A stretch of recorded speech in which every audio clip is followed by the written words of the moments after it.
മഹാനായ നബി മുഹമ്മദ് മുസ്തഫ സല്ലല്ലാഹു അലൈഹി വസല്ലമ തങ്ങൾ അല്ലാഹുവിന്റെ പ്രവാചകൻ ഒരു ദിവസം സ്വഹാബികളോട് പറയുന്നു, സ്വഹാബ, ഞാൻ സ്വർഗ്ഗത്തിലൂടെ നടന്നു പോകുമ്പോ എന്റെ മുന്നിൽ ഒരാൾ നടന്നു പോകുന്നു സ്വഹാബ. അല്ലാഹുവിന്റെ പ്രവാചകന് സ്വർഗ്ഗത്തിലൂടെ നടന്നു പോകുമ്പോ പ്രവാചകന്റെ മുന്നിലൂടെ ഒരാൾ ഇങ്ങനെ ഒരു കൊട്ടാരത്തിലേക്ക് നടന്നു പോവുകയാണ്. അല്ലാഹുവിന്റെ പ്രവാചകൻ അവിടെ നിന്ന് നോക്കുന്നു, ആരാ തമ്പുരാന്? എനിക്ക് നല്ല പരിചയമുള്ള മനുഷ്യനാണല്ലോ.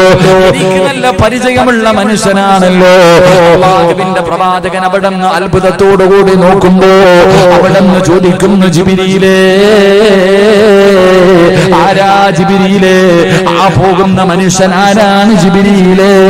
യാ റസൂലല്ലാഹ്,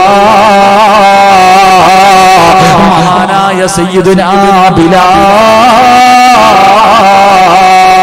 കറുത്തവനായ നീഗ്രയായ അല്ലാഹുവിന്റെ പ്രവാചകന്റെ മസ്ജിദുൻ നബവിയിൽ അന്തിനേരം ബാങ്ക് വിളിച്ചിരുന്ന മഹാനായ ബിലാൽ റളിയല്ലാഹു തആല അൻഹു. അടിമയായിരുന്ന ബിലാൽ, നീഗ്രയായിരുന്ന ബിലാൽ, ഒരുപാട് പീഡനങ്ങൾ സഹിക്കേണ്ടി വന്ന ബിലാൽ, മുത്തുനബിയെ ഹൃദയത്തിന്റെ അകത്ത് സ്നേഹിച്ചിരുന്ന ബിലാൽ, ആ ബിലാൽ റളിയല്ലാഹു തആല അൻഹു അല്ലാഹുവിന്റെ പ്രവാചകനെ സ്വർഗ്ഗത്തിൽ കാണുകയാണ്. മുത്തുനബിയുടെ മുന്നിൽ നടന്നു പോകുന്ന സ്വഹാബിയ അല്ലാഹുവിന്റെ പ്രവാചകൻ അവിടെ നിന്ന് പറയുമ്പോ റസൂലുള്ളാഹി ചോദിച്ചു, ബിലാലേ, ബിലാലേ, നിന്നെ ഞാൻ സ്വർഗ്ഗത്തിൽ കണ്ടു ബിലാലേ, നീ എന്ത് നല്ല കാര്യമാ ചെയ്യുന്നത്? നിനക്ക് സ്വർഗ്ഗത്തിൽ ഒരു കൊട്ടാരം കിട്ടാ. എന്നെക്കാരും മുമ്പ് സ്വർഗ്ഗത്തിലൂടെ നടന്നു പോകുന്നത് കണ്ടല്ലോ, ഈ ജീവിതത്തിൽ എന്താണ് ചെയ്യുന്നതെന്ന് ചോദിക്കുമ്പോ ബിലാൽ റളിയല്ലാഹു തആല അൻഹു സഹാബികളുടെ ഇടയിൽ ഇങ്ങനെ തലതാഴ്ത്തി നിൽക്കുകയാ.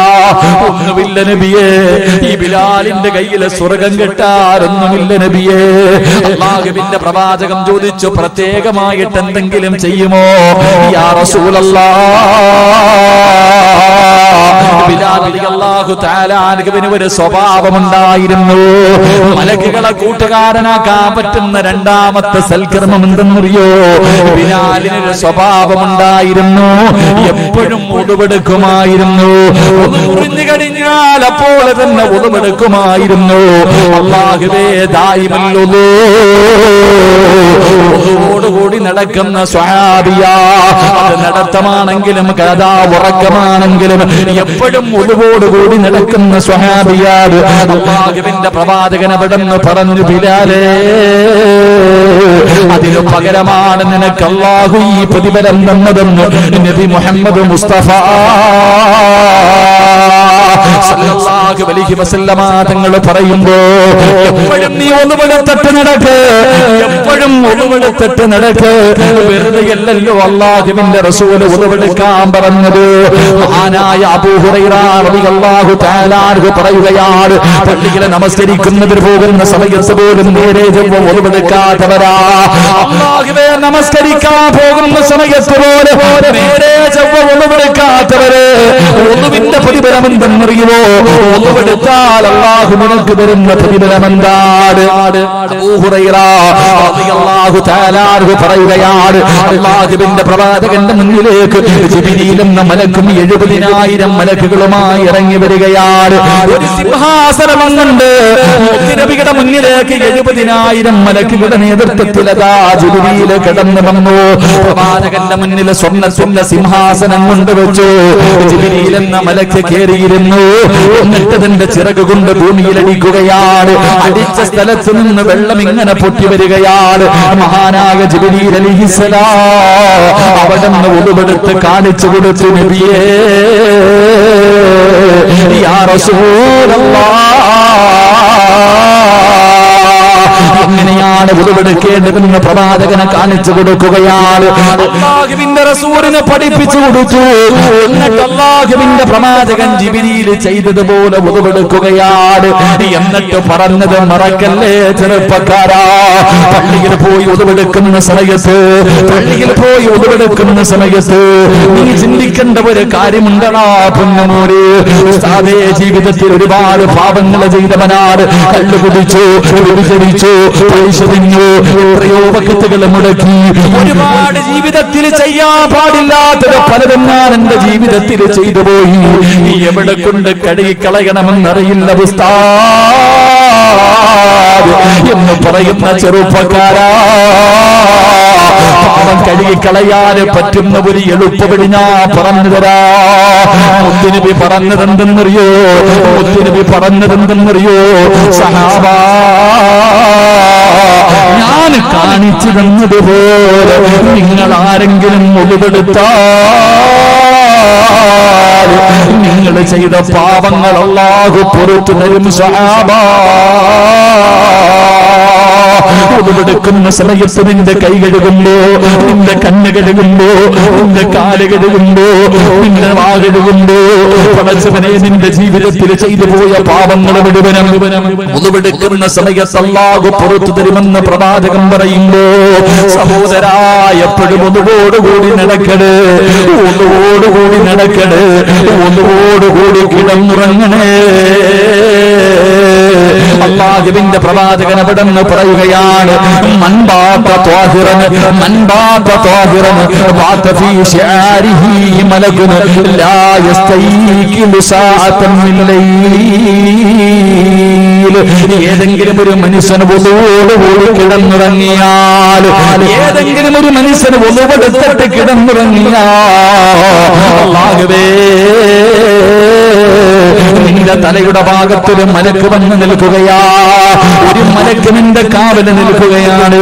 നിന്റെ കൂട്ടുകാരനായിട്ട് ഒരു മലക്ക് നിന്റെ തലയുടെ ഭാഗത്ത് നിന്നിട്ട് ആ മലക്ക് അല്ലാഹുവിനോട് ദുആ ചെയ്യുകയാണ്, അല്ലാഹുമ്മ ഗ്ഫിർ ലി അബ്ദിക ഉളുവെടുത്തിട്ട് കിടന്നുറങ്ങുന്ന നിന്റെ തലയുടെ ഭാഗത്തൊരു മലക്ക് നിന്നിട്ട് ദുആ ചെയ്യുന്ന പടച്ചവര്, ഈ മനുഷ്യൻ ചെയ്ത പാപങ്ങൾ പുറത്തു കൊടുക്കല്ല, ഈ പെണ്ണ് ചെയ്ത പാപം നീ പുറത്തു കൊടുക്കല്ല. കാരണം ഇവർ ഉളുവെടുത്തിട്ട് കിടക്കുന്നവനാ, ഉളുവെടുത്തിട്ട് കിടക്കുന്നവനാ. പടച്ചവനെ നീ എഴുന്നേക്കുന്നത് വരെ ഈ മലക്ക് നിന്റെ തലയുടെ ഭാഗത്ത് നിന്ന് നിനക്ക് വേണ്ടി ദുആ ചെയ്യുമെന്ന് നബി മുഹമ്മദ് മുസ്തഫ സല്ലല്ലാഹു അലൈഹി വസല്ലമ തങ്ങൾ പറയുമ്പോ, മോനെ എല്ലാ രാത്രിയിലും നിന്റെ തലയുടെ മുമ്പിൽ, നിന്റെ തലയുടെ വലതു ഭാഗത്തൊരു മലക്ക് ഇങ്ങനെ കാവല് നിൽക്കുകയാ. അവൻ നിന്റെ കൂട്ടുകാരനാ, ആ മലക്ക് നിന്റെ കൂട്ടുകാരനാ. എപ്പോഴും മുതലെടുത്ത് നടക്കുന്ന ഒരു മനുഷ്യൻ അല്ലാഹു തരുന്ന പ്രതിഫലം എന്തെന്നറിയോ? മഹാനായ തദവ ഉസ്താദ് പറയുകയാണ്, ഒന്നോടുകൂടി മരിക്കലേറ്റം മെച്ചമാ ജിബ്രീൽ വരുമെന്നും ഹദീസിൽ സ്പഷ്ടമാ. പടച്ചവനെ ഒളിവെടുത്തിട്ട് കിടക്കുന്ന ഒരു മനുഷ്യനുണ്ടല്ലോ, സക്കറാത്തിന്റെ അവസ്ഥയിൽ കിടക്കുന്ന മനുഷ്യന് ഒളിവെടുത്ത് കൊടുക്കാൻ പറയുന്നത് എന്തിനെന്നറിയോ? ഏതെങ്കിലും ഒരു മനുഷ്യന് ഒളിവെടുത്ത് കിടക്കുന്ന സമയത്ത് മരിച്ചാ അവന് വിവിഐപിയുടെ മരണമാണ്, അവന് വിവിഐപിയുടെ മരണമാണ്. അവന്റെ തലയുടെ വലത് ഭാഗത്ത് മുഖറബുൽ അംലാക്ക് മലക്ക് ജിബ്രീൽ എന്ന മലക്കിനെ കണ്ടിട്ട് മരിക്കാവാപ്പാ. നീ സക്കറാത്തിന്റെ അവസ്ഥയിലെ മരണത്തോട് മല്ലടിക്കുന്ന സമയത്ത് നിന്നെ സമാധാനിപ്പിക്കാ, നിന്നെ സന്തോഷിപ്പിക്കാ ജിബ്രീൽ വരും മോനെ. അല്ലാഹുവിന്റെ പ്രവാചകൻ അവിടെ നിന്ന് പറയുമ്പോ, എന്റെ പ്രിയമുള്ള സഹോദരാ, ഒന്നുകൂടി നടക്കുന്ന മനുഷ്യൻ നാളെ പടച്ചറപ്പിന്റെ പരലോകത്ത് വരുന്നത് എങ്ങനെയെന്നറിയോ? അവന്റെ മുഖം ഇങ്ങനെ പ്രകാശിക്കുകയാണ്. അവന് മുഖം പ്രകാശിക്കുന്ന രീതിയില് നാളെ പള്ളിക്കാട്ടിൽ നിന്ന് എഴുന്നേറ്റ് പടച്ചറപ്പിന്റെ പരലോകത്തേക്ക് കടന്നു വരുമെന്ന് നബി മുഹമ്മദ് മുസ്തഫ സല്ലല്ലാഹു അലൈഹി വസല്ലമ തങ്ങൾ പറയുമ്പോ, നാളെ മലക്കുകളുടെ കയ്യിൽ പിടിച്ചിട്ട് പടച്ചറപ്പിന്റെ സ്വർഗ്ഗത്തിലെ ഒരു കൊട്ടാരത്തിന്റെ അകത്തേക്ക് കടന്നു പോകണോ? അല്ലാഹുവിന്റെ സ്വർഗ്ഗത്തില് മലക്കുകളുടെ കയ്യിൽ പിടിച്ചിട്ട് നിനക്ക് വേണ്ടി ഒരുക്കി വെച്ചിരിക്കുന്ന ഒരു കൊട്ടാരമുണ്ട്. ബിലാൽ നിങ്ങൾക്ക് അല്ലാഹു കൊടുത്ത പ്രതിഫലമാണ്, ബിലാൽ നിങ്ങൾക്ക് അല്ലാഹു കൊടുത്ത പ്രതിഫലമാ. നിനക്കും വേണോ? നിനക്കും വേണോ? അല്ലാഹുവേ, ഏതെങ്കിലും ഒരു മനുഷ്യനുണ്ടല്ലോ, ഏതെങ്കിലും ഒരു മനുഷ്യനുണ്ടല്ലോ എപ്പോഴും വുളൂ ചെയ്തുകൊണ്ട് നടക്കുന്ന മനുഷ്യന് മലക്കുകൾക്ക് വല്ലാത്ത ഇഷ്ടമാണെന്ന് നബി മുഹമ്മദ് മുസ്തഫ സല്ലല്ലാഹു അലൈഹി വസല്ലമ തങ്ങൾ പറയുമ്പോ എന്റെ പ്രിയമുള്ളവരെ മലക്കുകളെ കൂട്ടുകാരനാക്കാൻ പറ്റുന്ന മൂന്നാമത്തെ കാര്യം എന്തെന്നറിയോ? ഇതുകൂടെ പറഞ്ഞിട്ട് നമുക്ക് ദുആ ചെയ്ത് പിരിയാ. മലക്കുകളെ കൂട്ടുകാരനാക്കണമെങ്കിൽ മൂന്നാമത്തെ കാര്യം എന്താ? മഹാനായ നബി മുഹമ്മദ് മുസ്തഫ സല്ലല്ലാഹു അലൈഹി വസല്ലമ തങ്ങൾ അല്ലാഹുവിന്റെ പ്രവാചകൻ അവിടെന്ന് പറയുകയാണ്, അല്ലാഹുവിന്റെ റസൂൽ ഒരു ദിവസം സുബഹി കഴിഞ്ഞിട്ട് പറഞ്ഞു, ആയിഷ ഇന്നലെ ഞാൻ സ്വർഗ്ഗം കണ്ടു ആയിഷ. അല്ലാഹുവിന്റെ പ്രവാചകൻ അവിടെന്ന് പറയുകയാ, ഇന്നലെ ഞാൻ സ്വർഗ്ഗം കണ്ടു ആയിഷ. അല്ലാഹുവിന്റെ പ്രവാചകൻ അതാ സ്വർഗ്ഗത്തിലൂടെ നടന്നു പോകുമ്പോ സ്വർഗ്ഗത്തിന്റെ മധ്യഭാഗത്തൊരു കൊട്ടാരത്തിന്റെ അകത്തിരുന്നൊരു ചെറുപ്പക്കാരെ ഖുർആൻ ഓതുകയാണ്. പറവകൾ പോലും പറന്നു വന്നിട്ടിരുന്ന് ഖുർആനിന്റെ മാസ്മരികമായ ശബ്ദം ഇങ്ങനെ കേൾക്കുകയാണ്. ഒരു ചെറുപ്പക്കാരൻ അല്ലാഹുവിന്റെ സ്വർഗ്ഗത്തിന്റെ മധ്യഭാഗത്തിരുന്ന് ഖുർആൻ ഓതിക്കൊണ്ടിരിക്കുകയാ. അല്ലാഹുവിന്റെ പ്രവാചകൻ ചോദിക്കുന്നു, ആരാ ജിബ്രീലേ? ഈ ഖുർആൻ ഓതുന്ന ചെറുപ്പക്കാരൻ ആരാ ജിബ്രീലേ? യാ റസൂലല്ലാഹ് പ്രവാചകനോട് അവിടെ നിന്ന് പറഞ്ഞു കൊടുക്കുകയാ, ഹാരിസ്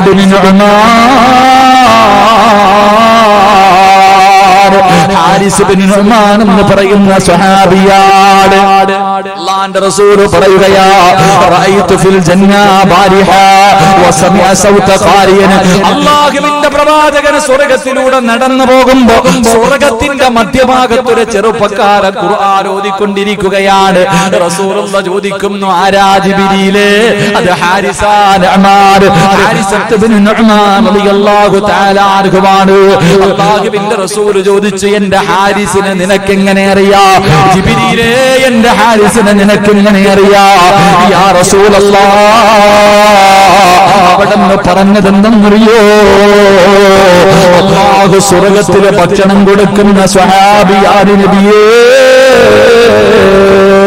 അവിടെന്ന് പറഞ്ഞു കൊടുക്കുകയാണ്, യാ റസൂലല്ലാഹ്, ഇന്നഹു തസ്വാബിയ അന്നബിയ്യ തകഫന ബിഅർസാഖിനാ.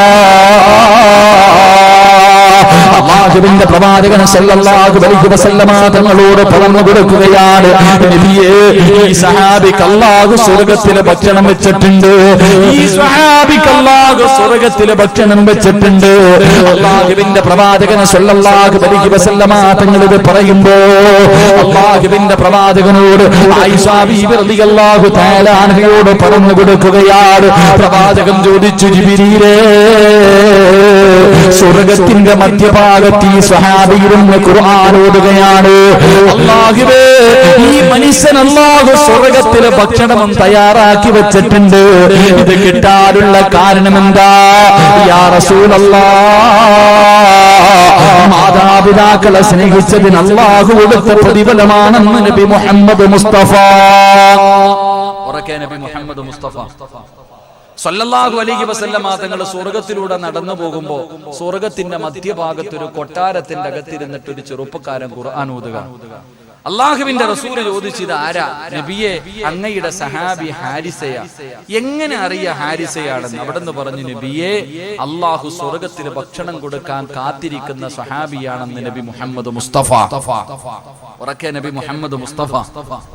അല്ലാഹു സ്വർഗ്ഗത്തിൽ ഭക്ഷണം കൊടുക്കാൻ കാത്തു വെച്ചിരിക്കുന്ന സഹാബിയ. ആയിഷ ബീബി റളിയല്ലാഹു തആല അൻഹ ചോദിച്ചു, നബിയെ, ഇത് കിട്ടാനുള്ള പ്രതിഫലം മാതാപിതാക്കളെ സ്നേഹിച്ചതിന് അല്ലാഹു കൊടുത്തതാ.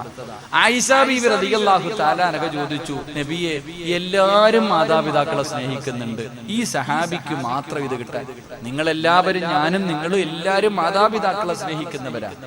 നബിയെ, എന്റെ മാതാപിതാക്കളോട് എനിക്കും സ്നേഹമുണ്ട്. അപ്പൊ ഈ സഹാബിക്ക് മാത്രം പ്രത്യേകം ഈ പ്രതിഫലം കിട്ടാനുള്ള കാരണം എന്താ? മുത്തുനബി പറഞ്ഞു കൊടുത്തു, ആ സഹാബിക്ക് 3 ഗുണങ്ങൾ ഉണ്ടായിരുന്നു എന്ന് നബി മുഹമ്മദ് മുസ്തഫ. ഉറക്കെ നബി മുഹമ്മദ് മുസ്തഫ. ഈ 3 ഗുണം ഈ സദസ്സിലിരിക്കുന്ന ഏതെങ്കിലും ഒരു മനുഷ്യനുണ്ടെങ്കിൽ മോനെ സ്വർഗത്തിൽ ഒരു കൊട്ടാരം, സ്വർഗത്തിന്റെ മധ്യഭാഗത്തിൽ നിനക്കൊരു കൊട്ടാരവും അള്ളാഹു നാളെ നിനക്ക് സ്വർഗത്തിൽ ഭക്ഷണം തരും. അള്ളാഹു ഭാഗ്യം തരുമാറാകട്ടെ, അള്ളാഹു ഭാഗ്യം തരുമാറാകട്ടെ. 11:30 പാച്ചി നോക്കുന്ന ചിലരൊക്കെ നിർത്താറായോ? നിർത്തണോ? എന്ത് വേണോ ഇപ്പൊ പറയണോ? നിർത്തണോ? 3 കാര്യം ജീവിതത്തിൽ ആരെങ്കിലും ചെയ്താൽ എവിടെ അള്ളാഹു ഭക്ഷണമായിട്ട് എവിടെ സ്വർഗത്തിൽ അള്ളാഹു നിനക്ക് ഭക്ഷണം തരും. അള്ളാഹു ഭാഗ്യം തരുമാറാകട്ടെ, അള്ളാഹു ഭാഗ്യം തരുമാറാകട്ടെ. പറയണമെന്ന് ആഗ്രഹമുള്ളവർ കൈവക്ക്, എങ്കിൽ പറയാം. ഭൂരിഭാഗം പേരും കൈവക്കിയാ പറയാം. പുറകിരിക്കണം അപ്പ നീ എന്താ പൊക്കാത്ത? അവസാനത്തെ പൊക്കല. അള്ളാഹു ഈമാൻ തരുമാറാകട്ടെ. സ്വർഗത്തിൽ ഭക്ഷണം വേണം. സ്വർഗത്തിൽ അള്ളാഹു ഭക്ഷണം കാത്തു വെച്ചിട്ടുണ്ട്. അള്ളാഹു അത് വാങ്ങി തിന്നാൻ ഭാഗ്യം തരുമാറാകട്ടെ, അള്ളാഹു അത് വാങ്ങി തിന്നാൻ ഭാഗ്യം തരുമാറാകട്ടെ. ഇതേപ്പോ സംഘാടകർ ബക്കറ്റ് എടുത്തു. സ്വർഗത്തിൽ ഭക്ഷണം കിട്ടുന്നതിന് മുമ്പ് സ്വർഗത്തിൽ പോണ്ടേ? ഭക്ഷണമൊക്കെ പിന്നെ സ്വർഗത്തിൽ പോണ്ടേ? അള്ളാഹുവേ പടച്ചവനെ, ഈ നല്ല കാര്യത്തിന് വേണ്ടി ആരെല്ലാം മനസ്സറിഞ്ഞിട്ടൊരു സദക്ക ചെയ്യുന്നു, മരിക്കുമ്പോ ഈമാനോടുകൂടിയുള്ളൊരു മരണം അതാ വേണ്ടേ. വെറുതെ ഒന്നും മരിച്ചാ പോരാ. ഞങ്ങളുടെ നാട്ടിൽ ഇപ്പൊ 2-3 ദിവസം മുമ്പ് ഒരു മുസ്ലിമായ ചെറുപ്പക്കാരൻ അള്ളാഹുവേ ഒരു പറമ്പില് മരിച്ചിട്ട് 3-4 ദിവസമായി മൊത്തം പുഴുവരിച്ചു, ആരും നോക്കാനില്ലാതെ. അള്ളാഹു സഹോദരന് പുറത്തു കൊടുക്കുമാറാകട്ടെ. മയ്യത്ത് പോലെ എന്റെ വൈഫിന്റെ സഹോദരനാ മയ്യത്ത്. അവസാനം ജനാസ കുളിപ്പിച്ചിട്ട് കടലിൽ പോയി ചാടി, ഇട്ട വസ്ത്രം വരെ ഊരിക്കളഞ്ഞു. അത്രയ്ക്ക് സ്മെല്ല്. ആ ജനാസ പാസ്പോർട്ട് എന്താ പറയുക ടാർപ്പയ്ക്കകത്ത് വാരിയിട്ടുണ്ടോ പോയ.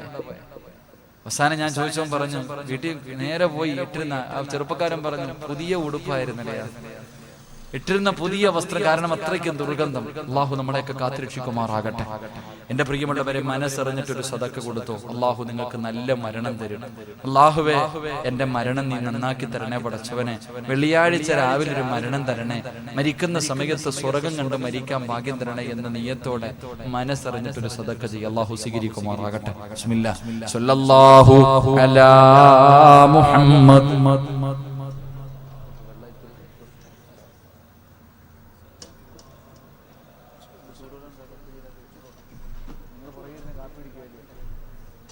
اللهم صل على محمد يا ربي صل عليه وسلم. അല്ലാഹു സ്വീകരിക്കുമാറാകട്ടെ. എല്ലാവരും മനസ്സറിഞ്ഞിട്ട് കൈകെട്ടിയിരിക്കണ്ട. അസ്സദഖത്തു റദ്ദുൽ വല, അസ്സദഖത്തു റദ്ദുൽ വല. ഭക്ഷണം കഴിച്ചിട്ട് വരുന്ന സമയത്ത് ഒരു സഹോദരിയെ കണ്ടു, ചെറുപ്പക്കാരിയാ, കിഡ്നി പോയി. ചെറുപ്പക്കാരി പോയി ഭക്ഷണം കഴിക്കാൻ പോയ വീട്ടിലും അല്ലാഹു അവിടെ നിന്നും പറഞ്ഞത് കിഡ്നിയുടെ കാര്യവാ. ക്യാൻസർ രോഗം പിടിച്ച ഒരു കുഞ്ഞിന് വേണ്ടി ദുആ ചെയ്യാൻ പറഞ്ഞു. മോനെ മനസ്സറിഞ്ഞിട്ട് എന്തെങ്കിലും കൊടുക്ക്, ഇല്ലെങ്കിൽ കുടുംബം വിറ്റാലും മാറൂല. നീ സമ്പാദിച്ച സമ്പാദ്യം മുഴുവനും, നിന്റെ വീടും നിന്റെ പറമ്പും നിന്റെ സർവ്വതും വിറ്റാലും മാറാത്ത രോഗം ചിലപ്പോ ഈ സദഖയിൽ അല്ലാഹു മാറ്റിത്തരുമെന്ന് നബി മുഹമ്മദ് മുസ്തഫ. ഉറക്കെ നബി മുഹമ്മദ് മുസ്തഫ 3 സ്വലാത്ത് സ്വല്ലല്ലാഹു.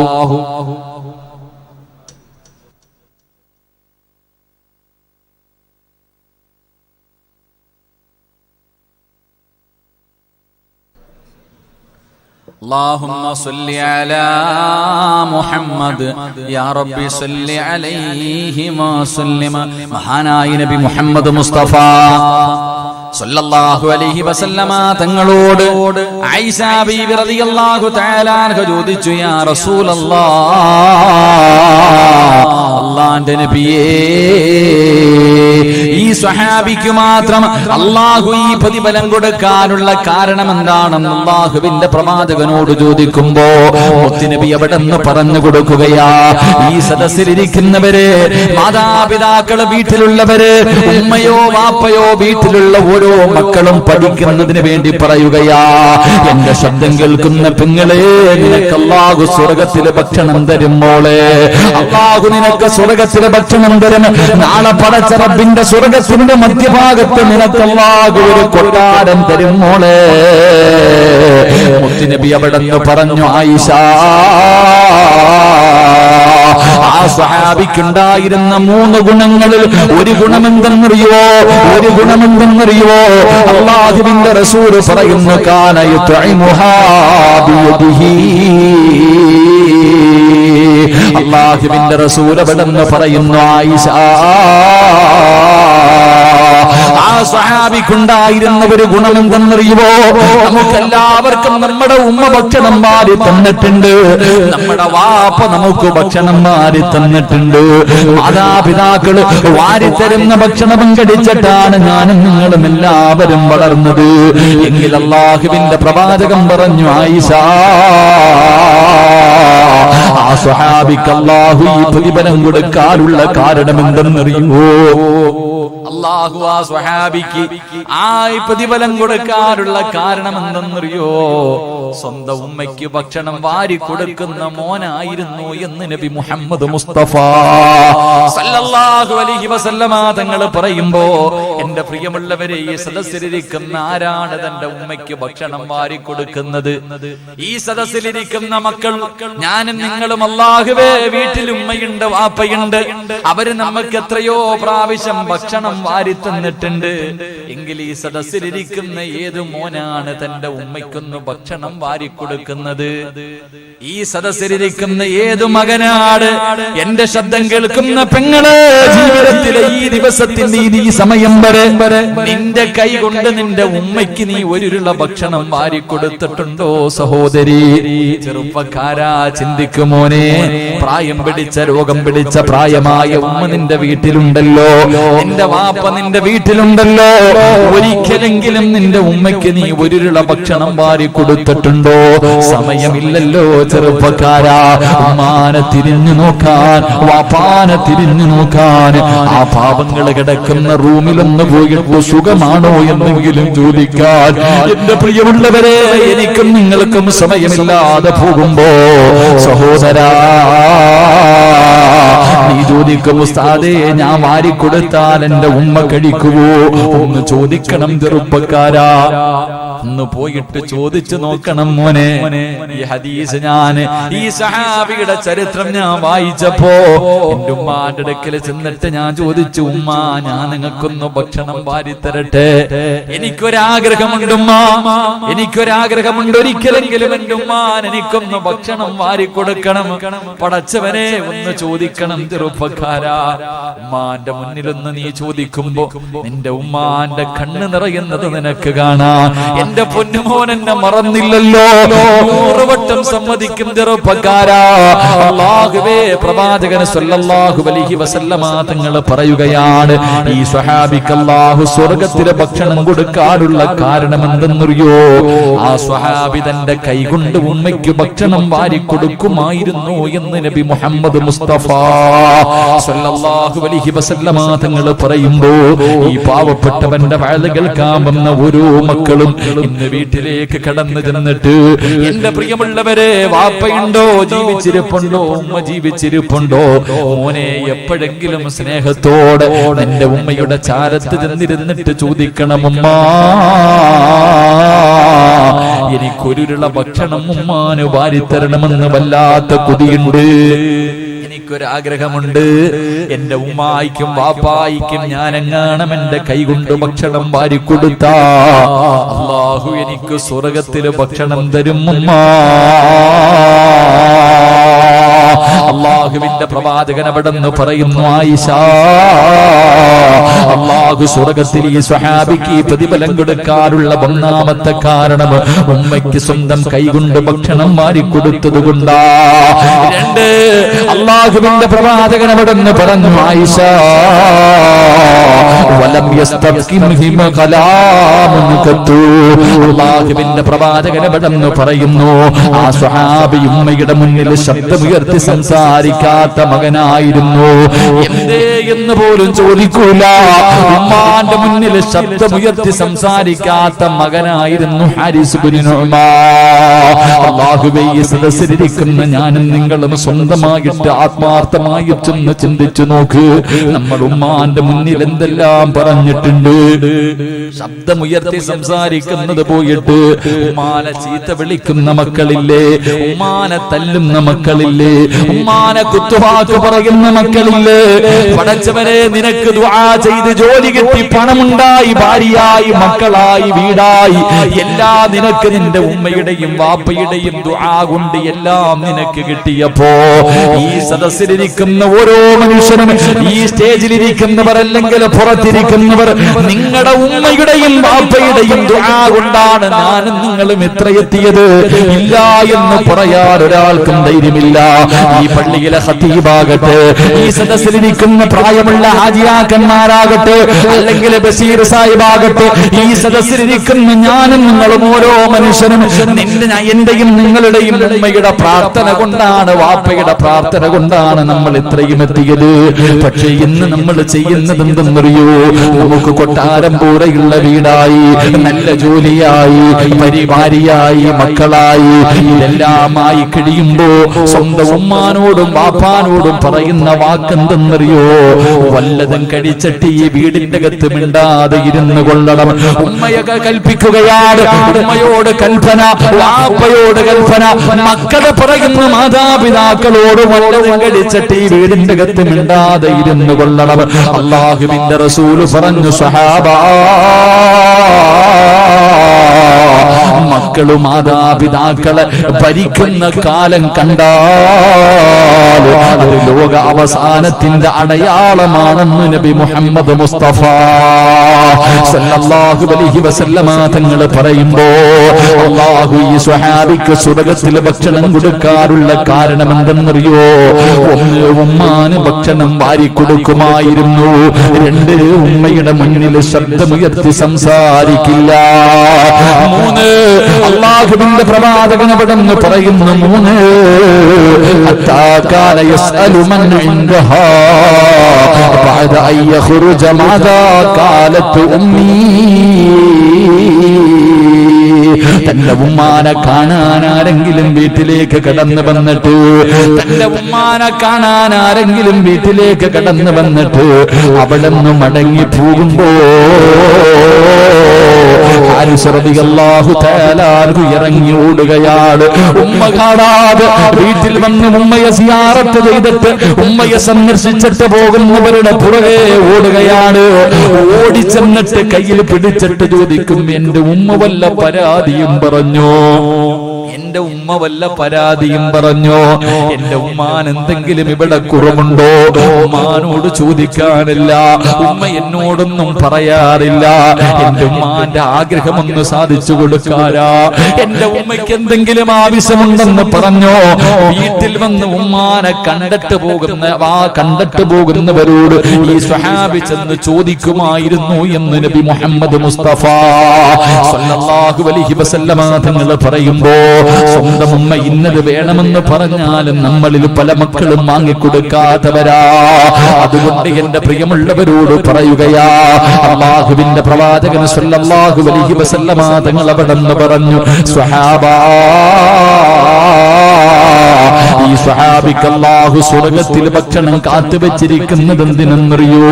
ഉമ്മാനെ സ്നേഹിച്ചതിനാ, വാപ്പാനെ സ്നേഹിച്ചതിനാ അല്ലാഹു ഈ പ്രതിഫലം കൊടുക്കുന്നതെന്ന് നബി മുഹമ്മദ് മുസ്തഫ സല്ലല്ലാഹു അലൈഹി വസല്ലമ തങ്ങൾ പറയുമ്പോ, എന്റെ പ്രിയമുള്ളവരെ, മാതാപിതാക്കളെ മറന്നു പോകല്ലേ, മാതാപിതാക്കളെ മറന്നു പോകല്ലേ. പെറ്റതള്ളയെ കണ്ണുനീര് കുടിപ്പിക്കുന്ന മക്കളാകരുത്. സ്വന്തം ഉമ്മയ്ക്ക് വീടിന്റെ മുന്നിൽ ഖബറ് കുടിച്ചിടുന്ന മക്കളുടെ കാലവാ. എനിക്കൊന്നേ പറയാനുള്ളൂ, അല്ലാഹുവിന്റെ പ്രവാചകൻ അവിടെന്ന് പറയുകയാണ്, മാതാപിതാക്കളെ വേദനിപ്പിക്കുന്ന മക്കൾക്ക് അല്ലാഹുവേ ആയുസ് കുറവാണെന്ന് നബി മുഹമ്മദ് മുസ്തഫ സല്ലല്ലാഹു അലൈഹി വസല്ലമ തങ്ങൾ പറയുമ്പോ, മഹാനായ പ്രവാചകൻ അവിടെന്ന് പറയുകയാണ്, മലക്കുകളുടെ കൂട്ടുകാരനാകാൻ പറ്റുന്ന മൂന്നാമത്തെ വഴി എന്തെന്നറിയോ? പെറ്റ ഉമ്മാനെയും ബാപ്പാനെയും സ്നേഹിക്കുന്ന മക്കൾക്ക് അല്ലാഹുവേ നാളെ മലക്കുകളുടെ കയ്യിൽ പിടിച്ചിട്ട് സ്വർഗ്ഗത്തിൽ പോകാൻ കഴിയുമെന്ന് നബി മുഹമ്മദ് മുസ്തഫ സല്ലല്ലാഹു അലൈഹി വസല്ലമ തങ്ങൾ പറയുമ്പോ, എന്റെ പ്രിയമുള്ള സഹോദരാ, നാലാമത്തെ കാര്യം എന്തെന്നറിയുമോ? മലക്കുകളുടെ കൂട്ടുകാരനാകാൻ പറ്റുന്ന നാലാമത്തെ കാര്യം എന്തെന്നറിയോ? മഹാനായ നബി മുഹമ്മദ് മുസ്തഫ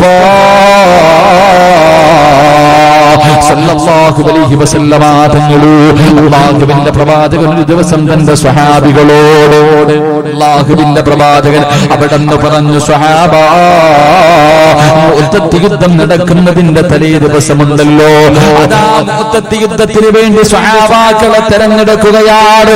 അല്ലാഹുവിന്റെ പ്രവാചകൻ സല്ലല്ലാഹു അലൈഹി വസല്ലമ തങ്ങളെ മുഅ്തത്ത് യുദ്ധത്തിന് വേണ്ടി സ്വഹാബത്തിനെ തെരഞ്ഞെടുക്കുകയാണ്. അല്ലാഹുവിന്റെ പ്രവാചകൻ ഓരോ സ്വഹാബികളെയും ഇങ്ങനെ പിടിച്ചു നിർത്തുകയാ. എന്റെ പ്രിയപ്പെട്ട അറൂസിലെ ചെറുപ്പക്കാരോട്, പൊന്നുമക്കള്, പാവപ്പെട്ട പെൺമക്കളുടെ വിവാഹത്തിന് വേണ്ടി കിടന്ന് രാപ്പകലുകൾ കഷ്ടപ്പെടുന്ന എന്റെ പ്രിയപ്പെട്ട ചെറുപ്പക്കാരോട്, പൊന്നുമോനെ, ഇതൊന്നും വെറുതെയാണെന്ന് നിനക്ക് തോന്നുന്നുണ്ടോ? അല്ലാഹു നിനക്ക് തരുന്ന പ്രതിഫലം എന്തെന്നറിയുമോ? അല്ലാഹു നിങ്ങൾക്ക് തരുന്ന പ്രതിഫലം എന്തെന്നറിയോ? മോനെ, ഏതെങ്കിലും ഒരു പാവപ്പെട്ട ഒരു പെൺകുട്ടിയുടെ ദുആ മതിയടാ നിന്റെ തലമുറകൾ പോലും രക്ഷപ്പെടാൻ. അല്ലാഹുവിന്റെ സ്വർഗ്ഗത്തിന്റെ അവകാശിയാകാൻ നിനക്ക് ഇതുകൊണ്ട് കഴിയും ചെറുപ്പക്കാരാ.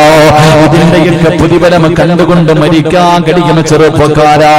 അതുകൊണ്ട് എന്റെ അറൂസിലെ ചെറുപ്പക്കാരോട്, ഈ പള്ളിക്കരയിലും ഈ പരിസരത്തുമുള്ള എന്റെ പ്രിയപ്പെട്ട ചെറുപ്പക്കാരോട്, മോനെ, ഇതുപോലെയുള്ള നല്ല കാര്യങ്ങൾക്ക് കൂട്ടുനിൽക്കുന്നവനാകണം ചെറുപ്പക്കാരാ.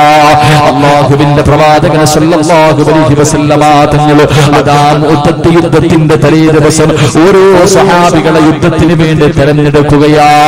അല്ലാഹുവിന്റെ പ്രവാചകനതാ ഒരു ചെറുപ്പക്കാരനടുത്തേക്ക് വിളിക്കുകയാണ്. മഹാനായ ജൗഫർ റളിയല്ലാഹു തആല അൻഹു, ജൗഫർ എന്ന് പറയുന്ന ഒരു ചെറുപ്പക്കാരനെ അല്ലാഹുവിന്റെ പ്രവാചകനെ വിളിച്ചു നിർത്തി. അതാ മുഅ്തത്ത് യുദ്ധത്തിന് വേണ്ടി തെരഞ്ഞെടുത്ത സ്വഹാബാക്കളിൽ 3 പേരെ അല്ലാഹുവിന്റെ പ്രവാചകൻ തന്റെ മുന്നിലേക്ക് പിടിച്ചു നിർത്തി. എന്നിട്ട് ഒന്നാമത്തെ സ്വഹാബിയോട് പറഞ്ഞു, ഹാരിസേ, നീയാണ് യുദ്ധം നയിക്കേണ്ടത്. ഈ മുസ്ലിമീങ്ങളുടെ നേതാവ് നീയാണ് ഒന്നാമത് യുദ്ധം നയിക്കേണ്ടത്. നിനക്കെന്തെങ്കിലും സംഭവിച്ചാൽ, അല്ലാഹുവിന്റെ പ്രവാചകൻ അവിടെന്ന് പറഞ്ഞു, ജൗഫറെ, നീയാണ് യുദ്ധം നയിക്കേണ്ടത്. ജൗഫറിന് എന്തെങ്കിലും സംഭവിച്ചാൽ അടുത്ത സ്വഹാബി ഏൽപ്പിക്കുകയാണ്. അതിന്റെ അർത്ഥം ഇവര് 3 പേരും മരിക്കുമെന്നാണ് അല്ലാഹുവിന്റെ പ്രവാചകൻ അവിടെന്ന് പറയുമ്പോ, അതാ ജൗഫർ എന്ന് പറയുന്ന ചെറുപ്പക്കാരനായ സ്വഹാബി ഉണ്ടല്ലോ, തന്റെ വീട്ടിലേക്ക് ഓടുകയാണ്. അല്ലാഹുവേ, 30 വയസ്സിന്റെ താഴെയായിരുന്നു പ്രായമെന്ന് ചരിത്രം പറയുകയാ. അല്ലാഹുവേ, ജൗഫർ റളിയല്ലാഹു തആല അൻഹു തന്റെ വീട്ടിലേക്ക് കടന്നു ചെന്നു. തന്റെ പ്രിയപ്പെട്ട ഭർത്താവ് ചിരിക്കുന്ന മുഖത്തോടെ തന്റെ വീട്ടിലേക്ക് കടന്നു വരുന്ന കാഴ്ച കാണുമ്പോ ഭാര്യയ്ക്ക് വല്ലാത്ത സന്തോഷമായി. അല്ലാഹുവേ, അസ്മാ റളിയല്ലാഹു തആല അൻഹു അവിടെന്ന് ചോദിച്ചു, എന്തേ ജൗഫറേ, എന്തേ വല്ലാത്ത സന്തോഷമെന്തേ? അവിടെന്ന് പറഞ്ഞു, അസ്മാ, അല്ലാഹുവിന്റെ പ്രവാചകൻ മുഅ്തത്ത് യുദ്ധത്തിന്റെ നേതാവായി എന്നെ തെരഞ്ഞെടുത്തിരിക്കുകയാ. മുഅ്തത്ത് യുദ്ധത്തിന്റെ നേതാവായിട്ട് അല്ലാഹുവിന്റെ പ്രവാചകൻ എന്നെ തെരഞ്ഞെടുത്തിരിക്കുകയാ. ഈ സഹാബിക്കറിയാം മരിക്കുമെന്ന്. കാരണം അല്ലാഹുവിന്റെ റസൂലാ പറഞ്ഞത്, നിനക്ക് എന്തെങ്കിലും പറ്റിയാൽ അടുത്ത ആള് ആ യുദ്ധം നയിക്കണേ എന്ന് പ്രവാചകൻ പറയുമ്പോ തന്നെ മനസ്സിലാകും അവിടുന്ന് ഷഹീദാകുമെന്ന്. അല്ലാഹുവേ, തന്റെ ഭാര്യയെ കെട്ടിപ്പിടിച്ച് ചുടുചുംബനം കൊടുത്തിട്ട് പറഞ്ഞു, അസുമാ, വിധിയുണ്ടെങ്കിൽ നമുക്ക് തിരിച്ചു വരുമ്പോ കാണാ. അല്ലാഹു ആയുസ് തന്നാൽ ഈ യുദ്ധക്കളത്തിൽ നിന്ന് തിരിച്ചു വരാൻ അല്ലാഹു എനിക്ക് ഭാഗ്യം തന്നോ. നിന്റെ മുന്നിലേക്ക് ഞാൻ കടന്നു വരാം അസുമാ. ഇല്ലെങ്കിൽ നാളെ സ്വർഗത്തിന്റെ മുന്നിൽ ഞാൻ നിന്നെ കാത്തു നിൽക്കും അസുമാ. ജൗഫർ റളിയല്ലാഹു തആല അൻഹു അവിടെന്ന് പറഞ്ഞിട്ട് യുദ്ധത്തിന് കടന്നു പോവുകയാണ്. അല്ലാഹുവേ, ആ ചെറുപ്പക്കാരന്റെ ജനാസ അല്ലാഹുവേ ഫലസ്തീനിലേക്ക് ഈജിപ്തിലേക്ക് കടന്നു ചെല്ലുമ്പോൾ ആ ചെറുപ്പക്കാരനായ സ്വഹാബിയുടെ ഖബറിന്റെ മുന്നിൽ ഈ ചരിത്രം ഇങ്ങനെ എഴുതി വെച്ചിട്ടുണ്ട്. എന്റെ പ്രിയമുള്ളവരെ, ഞാൻ ആ സ്വഹാബിയുടെ ജനാസ, ആ സ്വഹാബിയുടെ ഖബർ സിയാറത്ത് ചെയ്തവനാ. അല്ലാഹു സിയാറത്ത് ചെയ്യാൻ ഭാഗ്യം തരുമാറാകട്ടെ. എന്റെ പ്രിയമുള്ള സഹോദരങ്ങളെ, അല്ലാഹുവിന്റെ പ്രവാചകൻ മദീനത്താണ്. പ്രവാചകനാ യുദ്ധത്തിന് പങ്കെടുത്തില്ല. അധാരണാങ്കണത്തിൽ തഥാ കുറച്ച് സ്വഹാബികൾ പടച്ചവനെ നൂറുകണക്കിന് ആയിരക്കണക്കിന് മൂവായിരക്കണക്കിന് വരുന്ന സൈന്യത്തോട് പോരാടുകയാണ്. ഒന്നാമത്തെ സ്വഹാബി കൊടിയും പിടിച്ചുകൊണ്ട് രണാങ്കണത്തിലേക്ക് ഇറങ്ങുമ്പോ അവിടെ നിന്ന് വെട്ടുകൊണ്ട് ഭൂമിയിലേക്ക് വീഴുകയാണ്. തന്റെ കയ്യിലിരിക്കുന്ന ഇസ്ലാമിന്റെ കൊടി താഴെ വീഴുമ്പോ മഹാനായ ജൗഫർ റളിയല്ലാഹു തആല അൻഹു 30 വയസ്സിന്റെ താഴെ മാത്രം പ്രായമുള്ള ചെറുപ്പക്കാരനായ ജൗഫർ ഉണ്ടല്ലോ, ഓടിച്ചെന്നിട്ട് ആ കുടി തന്റെ കയ്യിലേക്ക് എടുക്കുകയാണ്. ആ കുടി തന്റെ കയ്യിലേക്ക് എടുക്കുകയാ.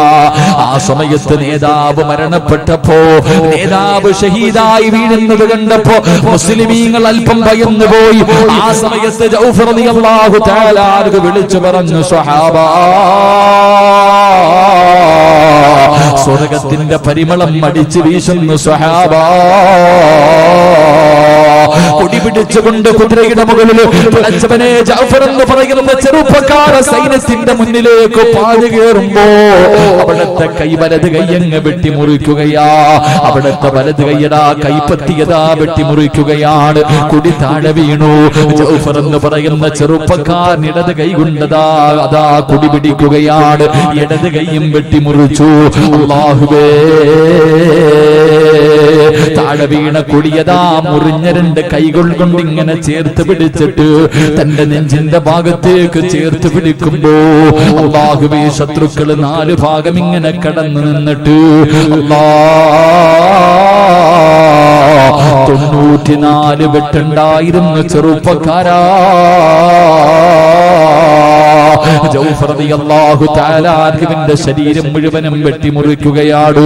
അല്ലാഹുവിന്റെ പ്രവാചകന് മനസ്സിലായി. മദീനത്തിരിക്കുന്ന പ്രവാചകൻ അവിടുന്ന് പറഞ്ഞു, സഹാബാ, സുബ്ഹി നമസ്കാരം കഴിഞ്ഞു. അല്ലാഹുവിന്റെ പ്രവാചകൻ മസ്ജിദുൻ നബവിയിൽ നിന്നിട്ട് പറഞ്ഞു, സഹാബാ, ജൗഫർ ഷഹീദായി. സഹാബാ, വീട്ടിലറിയിക്കണമല്ലോ, ജൗഫറിന്റെ വീട്ടിൽ പോയി പറയണമല്ലോ. അല്ലാഹുവിന്റെ പ്രവാചകൻ ചോദിച്ചു, ആരാ പോയി പറയുന്നത്? ജൗഫർ റളിയല്ലാഹു തആല അൻഹുവിന്റെ വീട്ടില് ആരാ ചെന്നിട്ട് മരണപ്പെട്ട കാര്യം പറയണമല്ലോ? ആരാ പറയാ തയ്യാറെന്ന് ചോദിക്കുമ്പോ അല്ലാഹുവിന്റെ റസൂലിന്റെ മുന്നിലിരുന്നിട്ട് സ്വഹാബാക്കൾ മുഴുവനും തലതാഴ്ത്തി നിൽക്കുകയാ. എല്ലാവരും തലതാഴ്ത്തി നിൽക്കുന്നു. ഒരാൾക്ക് പോലും പോയി പറയാനുള്ള ധൈര്യമില്ല. ഒരാൾക്ക് പോലും പോകാൻ ധൈര്യമില്ല. അല്ലാഹുവിന്റെ റസൂല് ചോദിച്ചു, എന്തേ നിങ്ങൾ ആർക്കും ധൈര്യമില്ലാത്തതെന്തേ? യാ റസൂലല്ലാഹ്, ഞങ്ങൾക്ക് പോയി പറയാ ധൈര്യമില്ല നബിയേ. അതിന്റെ കാരണം എന്തെന്നറിയോ? അസ്മാ റളിയല്ലാഹു തആല അൻഹുവിന് 19 വയസ്സാണ്. ചെറുപ്പക്കാരാ,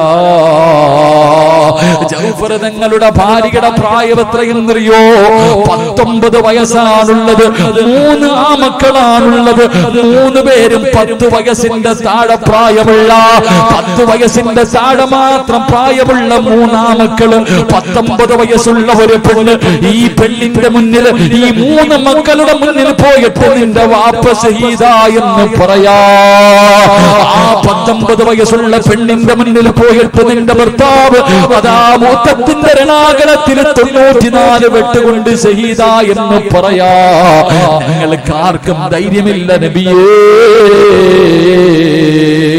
എല്ലാവരും ഇരുന്ന് കരയുകയാണ്. അല്ലാഹുവിന്റെ പ്രവാചകൻ അവിടെന്ന് പറഞ്ഞു, സഹാബാ, എങ്കിലും നമുക്ക് ഒരുമിച്ച് പോയി പറയാ സഹാബാ, നമുക്ക് ഒരുമിച്ച് പോയി പറയാ സഹാബാ.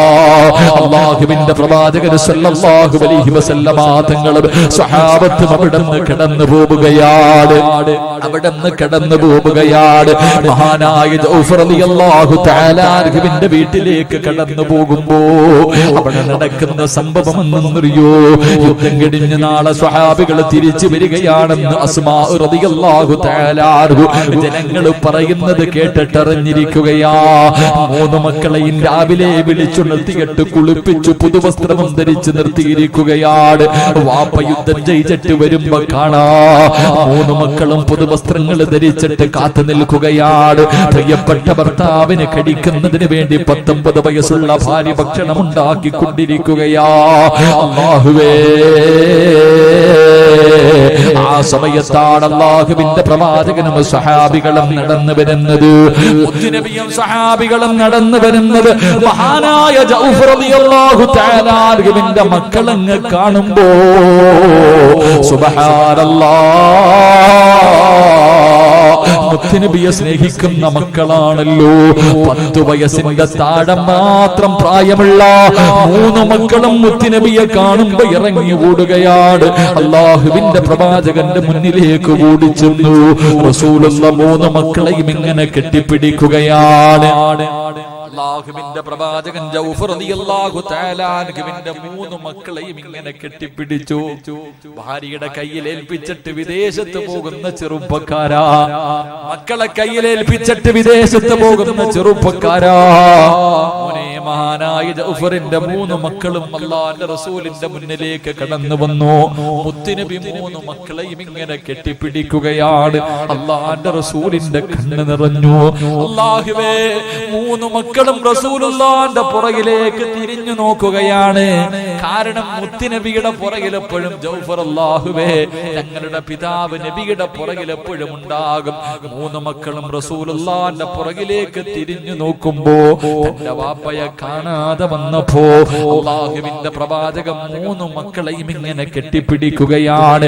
അവരുടെ തലയിൽ ഇങ്ങനെ ചുംബിച്ചിട്ട് കൂടെ വന്ന സ്വഹാബികളോട് പറഞ്ഞു, സ്വഹാബാ, ജൗഫറിന്റെ മക്കളെ ചുംബിക്കൂ സഹാബാ. യതീമീങ്ങളെ പരിഗണിക്കാത്തവര്, യതീമീങ്ങളെ തിരിഞ്ഞു നോക്കാത്തവര്, യതീമീങ്ങളെ കണ്ടെന്ന് നടിക്കാത്തവര്, പട്ടിണി കിടന്നാല് തിരിഞ്ഞു നോക്കാത്ത മനുഷ്യരുടെ കാലമാണല്ലോ. മുത്തുനബി പറഞ്ഞു, സഹാബാ, ജൗഫറിന്റെ മക്കളെ ചുംബിക്കു സഹാബാ.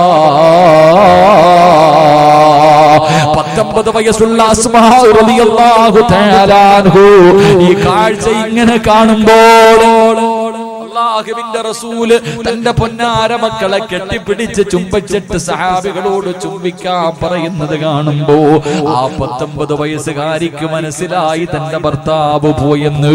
അല്ലാഹുവിന്റെ പ്രവാചകൻ അവിടുന്ന് വിളിച്ചു പറഞ്ഞു, അസ്മാ, റഅയ്തു ജൗഫറ മലക്കൈനി മഅൽ മലായിക. അല്ലാഹുവിന്റെ റസൂല് പറയുന്നു, അസ്മാ, നിന്റെ ജൗഫർ സ്വർഗ്ഗത്തിലൂടെ മലക്കുകളുടെ കൂടെ പറക്കുന്നത് ഞാൻ കണ്ടു. അസ്മാ,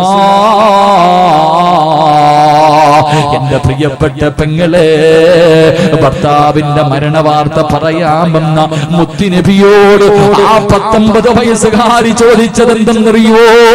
എന്റെ പ്രിയപ്പെട്ട പെങ്ങന്മാരെ, സർവ്വതും മറന്ന് ദുനിയാവിന്റെ തുലിക്ക് മുകളിലൂടെ അഹങ്കാരികളെ പോലെ, ധിക്കാരികളെ പോലെ മതിമറന്ന് നടക്കുന്ന എന്റെ പ്രിയപ്പെട്ട ഉമ്മമാരെ, ഭർത്താവ് മരിച്ചെന്ന് പറയാ വീട്ടിലേക്ക് കടന്നു വന്ന മുത്തുനബിയോട് ആ 19 വയസ്സുകാര് ചോദിച്ചത് എന്തെന്നറിയോ? യാ റസൂലല്ലാഹ്, അല്ലാഹുവിന്റെ നബിയേ,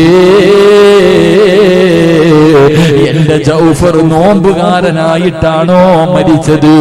അല്ലാഹുവിന്റെ പ്രവാചകനോട് അസ്മാ എന്ന് പറയുന്ന 19 വയസ്സുള്ള ജൗഫർ തങ്ങളുടെ ഭാര്യ ചോദിച്ചത് എന്തെന്നറിയോ? എന്റെ ജൗഫർ മരിച്ചത് നോമ്പുകാരനായിട്ടാണോ? എന്റെ ജൗഫർ മരിച്ചത് നോമ്പുകാരനായിട്ടാണോ?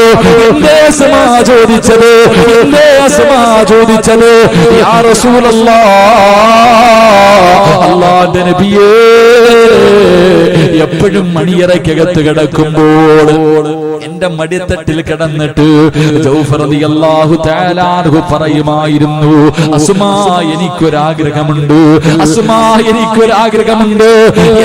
എന്റെ ആഗ്രഹം എന്നറിയോ?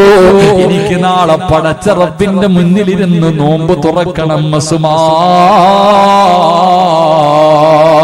എനിക്ക് നോമ്പ് തുറക്കണം, എനിക്ക് നോമ്പുകാരനായി മരിക്കണം. എന്നിട്ട് നാളെ പടച്ച റബ്ബിന്റെ മുന്നിലിരുന്നിട്ട് എനിക്ക് നോമ്പ് തുറക്കാൻ ആഗ്രഹമുണ്ട്. 19 വയസ്സുള്ള അസ്മ എന്ന് പറയുന്ന പെണ്ണ് ചോദിക്കുകയാ, യാ റസൂലല്ലാഹ്, അല്ലാഹുവിന്റെ നബിയേ, എന്റെ ജൗഫർ നോമ്പുകാരനായിട്ടാണോ മരിച്ചത്? സഹാബികൾ പറഞ്ഞു, നബിയേ, നബിയേ, അതാ 94 വെട്ടികൾ കൊണ്ട് മരണത്തോട് മല്ലടിക്കുന്ന സമയത്ത് കുടിക്കാൻ വെള്ളം കൊണ്ടുപോയി കൊടുക്കുന്ന സമയത്ത് അവിടെന്ന് പറഞ്ഞു, എനിക്ക് സുന്നത്ത് നോമ്പാ. അല്ലാഹുവേ, നോമ്പുകാരനായിട്ടാണ് മരിച്ചതെന്ന് പറയുമ്പോ അസ്മാ റളിയല്ലാഹു തആല അൻഹുവിന് സമാധാനമാവുകയാ. എന്റെ പ്രിയപ്പെട്ടവരെ, തിങ്കളും വ്യാഴവും നോമ്പ് പിടിക്കുന്ന ഉമ്മമാരെ, സുന്നത്ത് നോമ്പ് പിടിക്കുന്ന ചെറുപ്പക്കാരാ, സുന്നത്ത് നോമ്പ് പിടിക്കുന്ന വാപ്പമാരെ, നിനക്ക് അല്ലാഹുവിന്റെ മുന്നിലിരുന്ന് നോമ്പ് തുറക്കാ കൊതിയുണ്ടോ? മലക്കുകളുടെ കയ്യിൽ പിടിച്ചിട്ട് അല്ലാഹുവിന്റെ അനുഗ്രഹങ്ങൾ കൊണ്ട് നിറച്ച സ്വർഗ്ഗത്തിലേക്ക് കടന്നു പോകാൻ ആഗ്രഹമുണ്ടോ? എന്റെ പ്രിയപ്പെട്ട ചെറുപ്പക്കാരാ, മോനെ, നീ എങ്ങാണം മരിച്ചുപോയാൽ ആദ്യം കരയേണ്ടത് നിന്റെ വാപ്പയല്ല, നിന്റെ ഉമ്മയല്ല, നിന്റെ ഭാര്യയല്ല, നിന്റെ മക്കളല്ല, നിന്റെ കൂടപ്പിറപ്പല്ല, നിന്റെ കൂട്ടുകാരല്ല, നിന്റെ കുടുംബക്കാരല്ല, നിന്റെ അയൽവാസികളല്ല. മോനെ, ആദ്യമായിട്ട് കരയേണ്ടത് ആരെന്നറിയോ? അല്ലാഹുവിന്റെ മലക്കുകളുണ്ടല്ലോ. പടച്ചവനെ, മലക്കുകളെ കരയിപ്പിക്കുന്നവനാകണം ചെറുപ്പക്കാരാ. മോനെ, ലോകത്ത് നിന്ന് യാത്ര പറയുന്ന അവസാന സമയമുണ്ടല്ലോ. പടച്ച റബ്ബേ, മലക്കുകൾ ഇങ്ങനെ ഇറങ്ങി വരികയാണ്. മലക്കുകളെ കൂട്ടുകാരാക്കി തെരഞ്ഞെടുക്കുന്ന ചെറുപ്പക്കാരാ, മലക്കുകളെ കൂട്ടുകാരാക്കുന്ന പെങ്ങള്, മലക്കുൽ മൗത്തിനെ കണ്ടുമുട്ടുന്ന ഒരു സമയമുണ്ടല്ലോ. എപ്പോഴാണെന്നറിയില്ല, എവിടെ വെച്ചാണെന്നറിയില്ല, ഏത് രീതിയിലാണെന്നറിയില്ല. പടച്ചവനെ, എവിടെ വെച്ച് കണ്ടാൽ മലക്കുൽ മൗത്തും തന്റെ അനുയായികളും കടന്നു വന്നിട്ട് നിന്നെ വിളിച്ചു കൊണ്ടുപോകുന്ന ആ അവസാന സമയമുണ്ടല്ലോ. മരണവേദന സഹിക്കാൻ കഴിയാതെ കടന്നു പിടയുന്ന സമയമുണ്ടല്ലോ. അല്ലാഹുവേ, നിന്റെ വീട്ടുകാര് മുഴുവനും ആഗ്രഹിക്കുകയാണ്. കാരണം കിടന്ന കിടപ്പിൽ കിടന്നു മലമൂത്ര വിസർജനം നടത്തുന്ന വാപ്പയാ. അല്ലാഹുവേ, മക്കള് ദുആ ചെയ്യുന്നു, നാഥാ, നോക്കി നോക്കി മടുത്തുറപ്പേ, ഒന്ന് മരിച്ചാ മതിയായിരുന്നു അല്ലാഹ്. മക്കള് വാപ്പ മരിക്കുന്നതിന് വേണ്ടി ആഗ്രഹിക്കുന്ന കാലവാ. പള്ളിയിലെ ഉസ്താദിനോട് പറയും, എന്റെ വാപ്പ കിടക്കുന്ന കിടപ്പിലാണ് ഉസ്താദ്, കണ്ടിട്ട് സങ്കടം തോന്നുന്ന ഉസ്താദ്, ഒന്ന് മരിക്കാൻ വേണ്ടി ദുആ ചെയ്യൂ എന്ന് മക്കള് പറയുന്ന കാലമാണ്. എന്റെ പ്രിയമുള്ളവരെ, എല്ലാവരും മരണം കൊതിച്ചിട്ട് നിന്റെ മയ്യത്തിന്റെ ചാരത്തിങ്ങനെ നിന്റെ വീടിന്റെ പരിസരത്തിങ്ങനെ ഒരുമിച്ച് നിൽക്കുമ്പോ എങ്ങനെയെങ്കിലും പെട്ടെന്നൊന്ന് മരിക്കുന്നതിന് വേണ്ടി അല്ലാഹുവേ, രോഗം പിടിച്ച് കിടക്കുന്ന മനുഷ്യന്റെ ചാരത്തിരുന്ന് ഷഹാദത്ത് കലിമ പറഞ്ഞു കൊടുക്കുന്ന കാലമല്ലേ എന്റെ പ്രിയമുള്ള സഹോദരാ. വീട്ടിൽ കൊണ്ടിട്ടാ നാട് മുഴുവനും പറഞ്ഞു പരത്തും സക്കറാത്തിന്റെ അവസ്ഥയിലാ. കാണേണ്ടവർ മുഴുവനും പോയി കണ്ടു എന്ന് ഒരു പ്രദർശന വസ്തു പോലെ പാവപ്പെട്ട വാപ്പയെ കടത്തുന്ന കാലമല്ലേ എന്റെ പ്രിയമുള്ള സഹോദരാ. മലക്കുകളെ സ്നേഹിച്ചാൽ, മലക്കുകളെ കൂട്ടുകാരാക്കിയാൽ, നിന്റെ വലതുഭാഗത്ത് മലക്കുകൾ വന്നിരുന്നിട്ട് പറയുകയാ,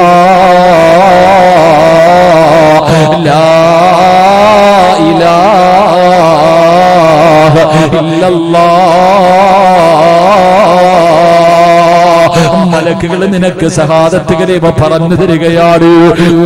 പേടിക്കണ്ട ഉമ്മ, പേടിക്കണ്ട ചെറുപ്പക്കാരാ, ദുനിയാവിനെ വലിച്ചെറിഞ്ഞവന്, മോനെ എപ്പോഴും മുറിവെടുക്കുന്നവന്, മോനെ അല്ലാഹുവേ പടച്ചവനെ മാതാപിതാക്കൾക്ക് ഖിദ്മത്ത് ചെയ്യുന്നവര്, മോനെ നീ മരിക്കുന്ന സമയത്ത് സുന്നത്ത് നോമ്പുകൾ പിടിക്കുന്ന പെങ്ങള്, നീ സക്കറാത്തിന്റെ അവസ്ഥയിൽ മരണത്തോട് മല്ലടിച്ചു കൊണ്ടിരിക്കുന്ന സമയത്ത് നിന്റെ ഭാഗത്ത് മലക്കുകൾ വന്നിരുന്നിട്ട് പറയുകയാ, ഞാൻ നിന്റെ ദുനിയാവിലെയും ആഖിറത്തിലെയും കൂട്ടുകാരനാണ്, നിന്നെ സ്വർഗ്ഗത്തിൽ കൊണ്ടുപോയിട്ടേ ഞാൻ നിന്നെ കൈയൊഴിയുകയുള്ളൂ, അതുകൊണ്ട് പറലാ ഇലാഹ ഇല്ലല്ലാഹ് എന്ന് ഷഹാദത്ത് കലിമ പറഞ്ഞു തരുമ്പോ പടച്ചവരെ അത് പറഞ്ഞിട്ട് മരിക്കാൻ കൊതിയില്ലേ? മരണവേദന സഹിക്കാൻ കഴിയാതെ ഞാനും നിങ്ങളും കിടന്ന് പിടയുന്ന സമയത്ത് മലക്കു പറഞ്ഞു തരികയാണ്, എന്തിനാ നീ ഭയപ്പെടുന്നത്, എന്തിനാ നീ പേടിക്കുന്നത്? യാ അയ്യത്തുഹൻ നഫ്സുൽ മുത്മഇന്ന ഇർജിഇ ഇലാ റബ്ബികി റാദിയതൻ മർദിയാ ഫദ്ഖുലി ഫീ ഇബാദി വദ്ഖുലി ജന്നതി. മലക്കുകൾ നിന്നെ സമാധാനിപ്പിക്കുകയാണ്, മലക്കുകൾ നിനക്ക് സമാധാനം തരികയാണ്, നിനക്ക് സ്വർഗം കാണിച്ചു തരികയാണ്. അത് കണ്ടിട്ട് മരിച്ചിട്ട് നാളെ പടച്ചിറപ്പിന്റെ പരലോകത്ത് കടന്നു ചെല്ലുമ്പോ ആ മലക്കുകളുടെ കയ്യിൽ പിടിച്ചിട്ട് നിനക്ക് സ്വർഗത്തിലേക്ക് കടന്നു പോകാം അല്ലാഹു അവസരം തരുമെന്ന് നബി മുഹമ്മദ് മുസ്തഫ.